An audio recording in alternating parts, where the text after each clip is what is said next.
Ramazanın 10-cu gününün tapşırığını açıq elan edirəm. Gəlin, birlikdə açaq.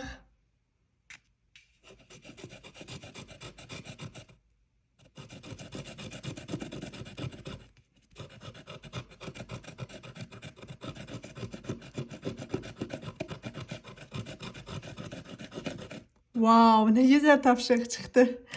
Bir gününü şikayət etmədən keçir. Bu çox gözəl bir tapşırıqdır. Gün ərzində, yəni bilmədən, istəmədən şikayət edə bilirik. Bəzən tıxacda qalırıq, şikayət edirik. Bəzən metroda belə çox adamlar olur, şikayət edə bilirik. Bəzən işə gecikirik, şikayət edə bilirik. Bəzən evdə uşaqlardan ya da ki yorğunluqdan şikayət edə bilirik ya da ki yoldaşımızdan, ailəmizdən şikayət edə bilirik. Gəlin bugün şikayətsiz bir gün keçirək və ağlımıza şikayət etmək bir duyğusu gələrsə, həmən rahatlaşdıraq özümüzü və edəcəyimiz şikayəti geri alaq və heç bir şey söyləməyək.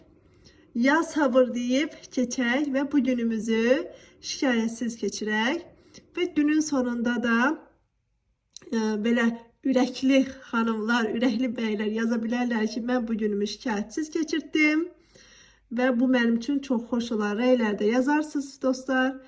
Sizlərə şikayətsiz bir gün keçirməyi arzu edirəm. Rəylərdə görüşərik.